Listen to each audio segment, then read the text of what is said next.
දැන් දෙළුම් වලට බෙහෙත් ගහන්නේ. දළු පිච්චෙනවා. දළු පිච්චෙන හින්දා අද බෙහෙත් ගහනවා. අම්බාන්ට පිච්චිලා තියෙන්නේ. දළුනේ පිච්චිලා කියන්නේ පුල් එකට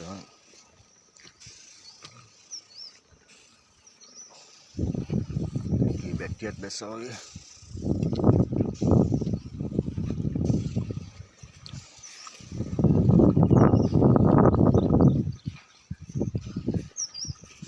ඉතින් යාළුවනේ කොහමද හොඳින් ඉන්නවද?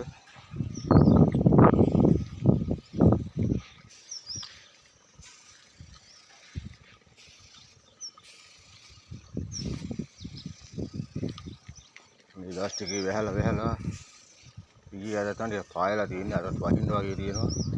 බෙහෙත් ගාලාත් ඔක්කොම හේදෙයි දන්නේ නැහැ.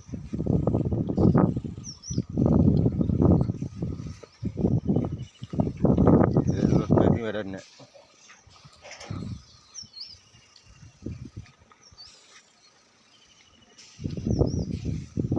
මේ බේරනේ කොළ පිච්චිලා. ඔක්කොම කොළ පිච්චිලා තියෙන්නේ. කොළ පිච්චෙන්නේ නැති වෙන තමයි මේ බෙහෙත් ගහන්නේ. ඇන්ට්‍රකෝල්.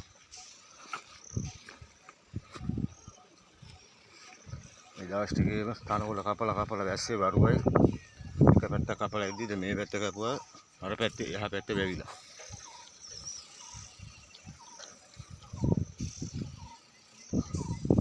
තව අවුරුදු මාස 6ක් විතර මේක තවත් කප්පාදු කරන්න ඕන. අවුරුදු එකමාරයි හිතෝල මේකට. මේ මල්ලේ නේ මල් ඔක්කොම කඩනවා.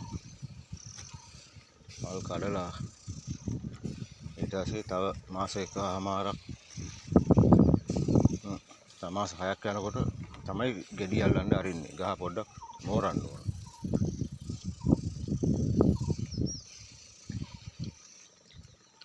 මේ ඔක්කොම හදලා